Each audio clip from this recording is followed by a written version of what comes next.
If there was ever a topic that I struggle with on a day-to-day, it's eating healthy.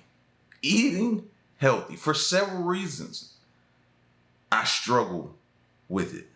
You know what I mean? Look at me being open. Look at me being vulnerable. You know?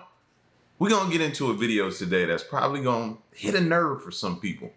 The unhealthiest restaurant in America. Why it's controversial. Before we get into the video, I'll let you know about me. I can go through spurts of doing great, eating healthy, you know what I mean? And then one or two in a row bad days can send me into a spiral of just eating unhealthy. You know what I'm saying? Here lately, I've been trying to do the intermittent fasting, and that's been working a lot better for me, you know? But eating healthy is a struggle. It's expensive. Boy, is it expensive, right? It costs to eat healthy.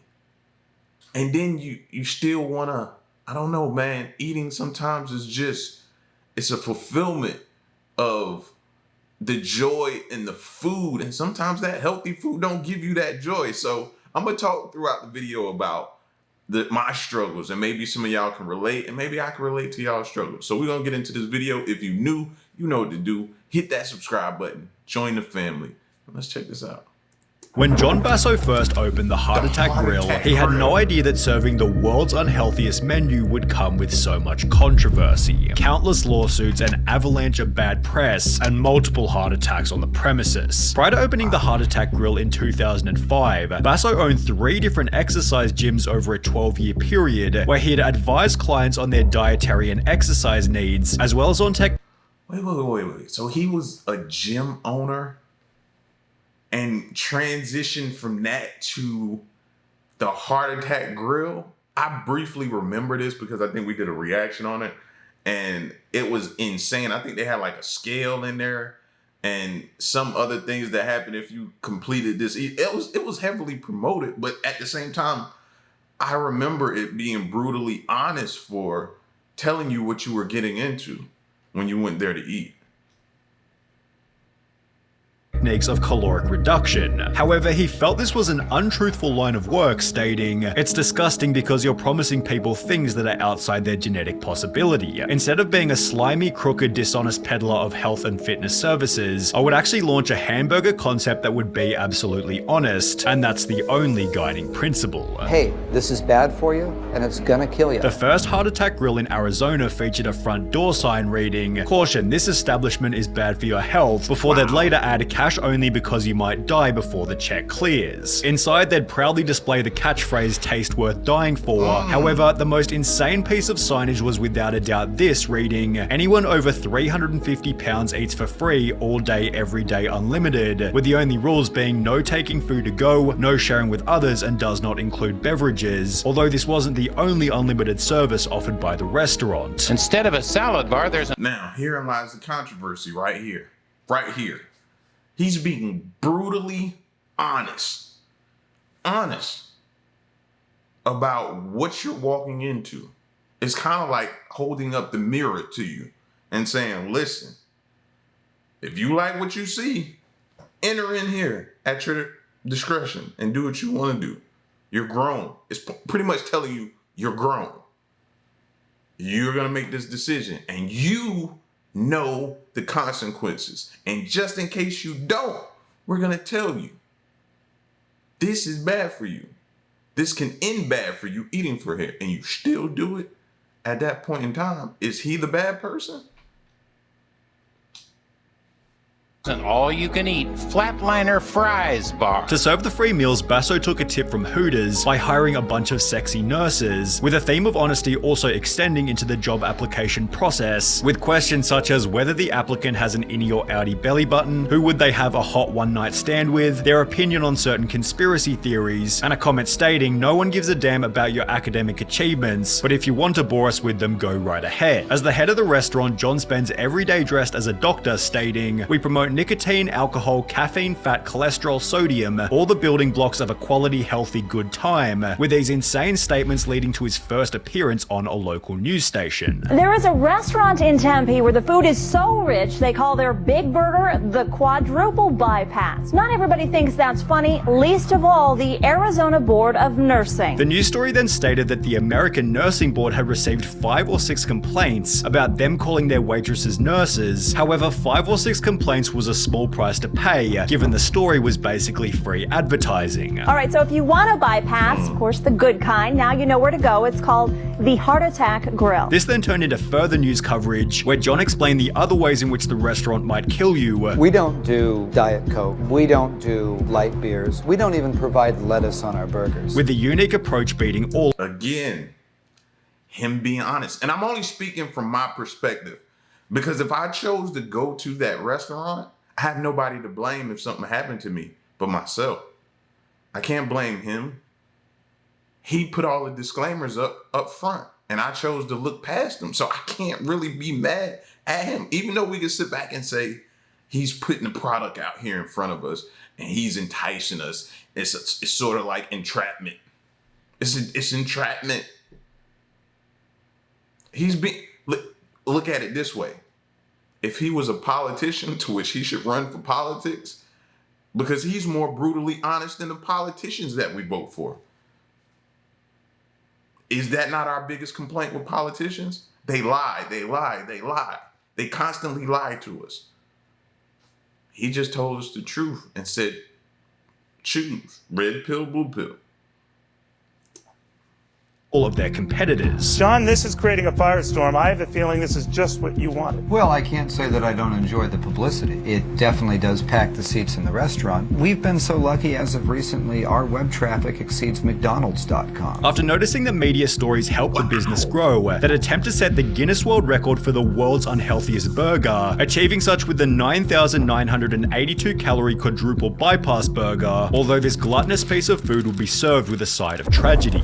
The Heart Attack Grill had introduced a spokesperson named Blair River, who at 6'8", 570 pounds appeared in all of the restaurant's ads. I'm up another few inches. Who needs these old pants? I could eat for free. In a 2011 news report, Blair talked about feeling incredibly healthy. This is good stuff. Everyone should be modern sized like myself. However, he passed away before the interview even aired. Sadly, we now know how long that was. Blair died last week at the age of 29. His family says the cause of death was pneumonia. Even in death, the Heart Attack Grill maintained their brutally honest branding. Had he have been thinner, he most probably would have survived that pneumonia. Aren't you glorifying obesity, which obviously kills? Absolutely. With Basso taking this even further in a different interview. If they do die here, I'm not going to lie to you. That's great for business. I'll say it again. Death. That's crazy to say, though. Goodness gracious. That's tough to hear. Let me say that. That's tough to hear. And for me, maybe this is the type of stuff I need to watch that'll keep me going on my, you know what I'm saying, better eating habits journey. Maybe I need to watch this type. It's just like watching motivational videos or listening to powerful music when you're working out, stuff that'll make you want to lift the gym. Maybe I need to watch stuff like this to remind me, like, hey, before you go grab that double cheeseburger or whatever it is you want, that slice of those pizzas or whatever it is, watch this and think about your family or think about your kids. Maybe that's what I need to start doing. Because this is like I said, this is putting the mirror in front of your face. Unfortunately, it's him saying these things and people feel a way about him, but he's being honest at the same time. So is great for business at the Heart Attack Grill. Although the media's goal of discrediting the founder only did the opposite. It's actually refreshing to see someone so painfully honest. The owner is great, he makes no apologies, nor should he. You can't blame him for people doing this to themselves. It's impossible to hate this guy because he's being 100% honest. In a different interview, Basso showed his more compassionate side by stating, cynical people might think this, River's death, is funny, but people who knew him are crying their eyes out. There is a lot of mourning going on around here. You couldn't have found a better person. spokesperson. Even if he was skinny, we would have given him the job. We would have just put a fat suit on him. He just had personality, as did the restaurant's next spokesperson, Ernie Hart, who wouldn't last long either, although for a slightly different reason. In October 2011, Basso moved the restaurant to the land of indulgence, pleasure, and poor short-term choices, Las Vegas. The new and improved restaurant featured a public electronic cattle scale, as well as new signage reading "Fighting Anorexia Since 2005" and "Send Hate Mail To," followed by their address. The new location... Think about it, another example, Vegas. Y'all know Vegas is, these casinos are bad for you. You know that. You still go there, right? People still go there and lose it all and risk it all, right? Can you blame the casino? No. The person that went there should have had the willpower in the casino. The person who went there and spent his rent. You see the videos all the time. People blew their mortgage money or their car note or their bill money or a kid's tuition. You see it. They keep going. And you have to end up looking at yourself. Also led to a brand new slogan. Remember, the calories you eat in Vegas stay in Vegas. As well as an instant increase in business. We've both doubled in terms of money, in terms of square footage. However, the craziest change was without a doubt their menu. Despite their quadruple bypass already holding the record for the highest calorie burger, the Heart Attack Grill then doubled their invention, creating the octuple bypass burger, which featured 8 patties, 40 pieces of bacon, and 19,900 calories. At around the same point in time, the Heart Attack Grill updated their website to include free video and images for the press, where the motivation for the octuple bypass burger became pretty obvious. They were trying to generate media attention, and this is exactly what they got. The new burger led to over 100 million views worth of exposure on YouTube, as different content creators visited the restaurant to see if they could eat it. Those who could, such as Matt Stoney, were given a ride out of the restaurant in a novelty wheelchair, although there were others who were forced to leave in an ambulance. A customer at the Heart Attack Grill was rushed to the hospital after eating a sandwich called the Triple Bypass Burger. In February 2012, an article was published titled "Man Has Heart Attack While Eating at the Heart Attack Grill," which is followed by another article only 2 months later reading, "Heart Attack Grill lives up to its name again this week when a woman collapsed in their Las Vegas restaurant. This marks the second person to fall victim to their horrifically caloric food in less than a year, with the Heart Attack Grill responding in the most brand appropriate way." So when y'all hear that, what comes to your mind? What comes to your mind when you hear that? Man, woman collapses. Man has heart attack while eating at the Heart Attack Grill. How does that make you feel? Who do you get angry at? Are you angry at the person because they didn't display the willpower needed to control themselves?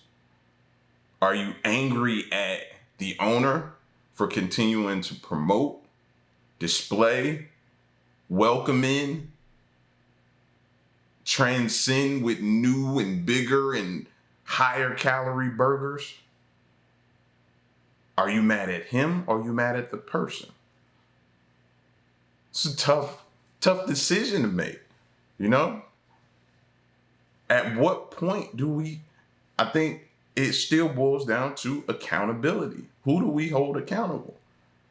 Do we hold the person that's being brutally honest saying, if you do this, this is going to happen? Or the person that chooses to look past it and still continue? By bragging about it on their website. 2 ambulance departures in less than 60 days left an indelible mark on the Heart Attack Grill's public image. Dr. John delivered a clear message to the media that such tragedies shall inevitably continue due to having clientele which he refers to as being the avant-garde of nutritional risk takers. Did that heart attack pad my wallet with money? Absolutely. Did I enjoy that? Absolutely. Although this is still nothing compared to what would happen 1 year later. The Heart Attack Grill had a new unofficial spokesperson named John Alleman, who was recognized as the restaurant's most loyal customer. He never missed a day, even on Christmas, Basso said. People just loved him. He connected with people in a real way, although all of this changed on the 11th of February 2013. After chowing down on his daily feed at the grill, John Alleman suffered a heart attack and died while waiting for the bus at the front of the store. This led to Basso's craziest PR stunt to date. They'll say it's grotesque. They'll say, how can you keep the man's cremation here? With Basso keeping the cremation inside the restaurant as he wants you to know his food kills so that maybe you'll stop eating junk. This man is willing to sacrifice his reputation and maybe even his humanity to try and make the world a healthier place. I respect him for it. Basso believes the restaurant helps customers to reflect on their own choices, having stated anybody who's over 350 pounds gets on that scale. We applaud them like the big sumo wrestler they are, treat them like a champ, make them feel good for that moment, give them free food all they want. But these people go home at night and they ponder that and say, wow, why did I just get free food and have the whole restaurant applauding for me? Because I'm a freak, plain and simple, before adding, I'm running an obesity intervention and I think it works. I really do. Everybody should check out our Facebook and see a lot of people say, hey Dr. John, I've lost 82 pounds since the last time I was in. It's the X factor, something that snapped in that person that said, wow, I'm gonna make a change in my life, and they did, and that's fabulous. With this sentiment also showing up in the YouTube comments. So this is the part that needs to be promoted. That part. The people who went there and left feeling some type of way and said, nah, it's time for me to make a change. Seeing this let me know I needed to make a change. Why is there no news story on that? Why? Why is there no news coverage? Because once the controversy is taken out, the good stuff, it falls by the wayside. Nobody wants to uplift or display that because they feel like nobody cares or it won't bring them views or attention. Therein lies another problem. That is a huge problem. He has testimonies and success stories of people changing and losing weight because they went to the heart attack grill and felt like they were put on display in front of everybody and they didn't like it. We got to talk about that. Heart Attack Grill restaurant has motivated me to take care of myself, stick to my diet. The namesake restaurant actually sends a very positive message. If you don't take care of yourself today, you might find yourself eating a free meal at my restaurant in the not so distant future, because everyone over 350 pounds eats for free, and therefore Basso believes the restaurant is an overall positive. I am a believer that when people hear my message, the net health benefit to society is incredibly good. However, you won't be surprised to hear that not everybody agrees. He's deliberately trying to get people to eat more than they need. With this being echoed by the legendary Anthony Bourdain, who stated, there is a restaurant in Vegas, I think it's called the Heart Attack Grill, where if you're over 350 pounds you eat for free. I think that should be pretty much a war crime. On top of this, a former waitress went public talking about her terrible time working at the restaurant, explaining that after a man passed out mid-meal, a manager made me take out my cell phone to record a video of the whole thing so they could send it to the media. It was on a Friday afternoon, and he hoped it would make the news so they could have a busy weekend. On the opposite end of the spectrum, a different— Yeah, that's pretty foul though. That making a waitress pull out the phone and send it to the news media. What about that person's family? What about that person's family? You doing that? Yeah, that's foul. That's very foul. From waitress stated this. I've been here 11 years. I enjoy this way too much. So the experience clearly depends on which person you ask. In a different instance, the PCRM sent a letter to Basso asking him to declare moral bankruptcy and close the Heart Attack Grill. However, given the restaurant earned $5.5 million in revenue last year, it seems obvious that Dr. John Basso and the Heart Attack Grill won't be going anywhere anytime soon. So you're 160.5. Lovely. So step forward. Amy and Nancy are 24-year-old twins. So Amy and Nancy, what we want to do is to look at how food processing impacts your health. They're taking part in a test with Dr. Sarah Berry and Professor Tim Spector from King's College London. What you're going to do is for 2 weeks, Nancy, you're going to be doing the unprocessed diet, and Amy, you're going to be eating the ultra-processed diet. Then we're going to get you back here, and then we're going to do the same test again and look at how these different foods have impacted your health. The twins' diet will be matched exactly for calories, nutrients, fat, sugar and fibre. Ultra-processed food accounts for more than 50% of our energy intake, and it's an even bigger problem in children. So it accounts for about 65% of our energy intake for children. This is actually increasing at an alarming rate. We believe ultra-processed foods are having an unfavourable effect on our health is because the act of processing foods breaks down the structure of the foods. Often ultra-processed foods have very little fibre in them, or the fibre is removed. Many of these ingredients most people won't have heard of. But what we don't know is how all of these different chemicals might interact together in terms of our health. I do eat some processed foods just out of convenience, but I do love lots of fresh foods and have quite a healthy diet, I think. So I think it is going to be a bit of a shift. For breakfast this morning, I had a quinoa porridge with berries on top, and it's done a really good job at keeping me energised and full. So it's the end of the day now, and I've got a bit of a headache, to be honest. So yeah, ending the day, still hungry, feeling a bit sort of rubbish, and yeah, a bit of a headache. Lots of the things that you've just described about your headache all point to the fact that you're probably having what we call a glucose dip, which is a dip in blood sugar that happens about 2 to 4 hours after people consume really heavily processed, refined carbohydrates. See, now I'm gonna have to show this to Queen because she suffers with migraines, and we're always trying to figure out, you know what I mean, what can we do? She's joined migraine groups, you know what I mean? She's tried different herbal supplements, all kind of different things, man, to try to combat those migraines, which can pretty much kind of cripple you throughout the day when she has them. She might need to get in a dark room or try to put like a damp cloth on her head, or try to go to sleep, or try to take medicine, which we try to avoid at most costs, you know what I'm saying? But how do you tell somebody that when they're going through excruciating pain? It's tough. You can't just, it's tough to do. So maybe we got to look more into the food of what she's eating as well. You know what I mean? She's cut back on a lot of things that can trigger through her blood type that she looked up, things that could trigger it. But maybe we need to start looking at the processed food. You know what I'm saying? And again, going down that road is expensive. Expensive. So this is a mousse made with fruit puree and only 73 calories. Yeah, you'd think that would be a healthy option. Oh my goodness.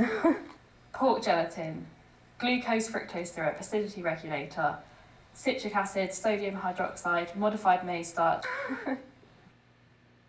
There's a term we use called the health halo, where you have packaging says high in fibre or low in sugar, low in salt, plant-based, all of these kind of magic words that make people think, wow, these are really healthy. If anything ever says low, reduced or no, I'd always be a bit suspicious, because how else have they therefore made that food taste great? In the last decade, the evidence has been slowly growing. That's a very good point there. I'm going to start paying attention to that now. That ultra-processed food is harmful for us in ways we hadn't thought. The twins find there is one ingredient they keep seeing again and again on food packets. And then the emulsifiers again. We've seen that a few times, haven't we? Emulsifiers are essentially a glue. They stick components together so that they have a good mouthfeel and they don't fall apart in your mouth or on the plate. So here we have carboxymethylcellulose, CMC, which is one of the commonest emulsifiers used in the food industry.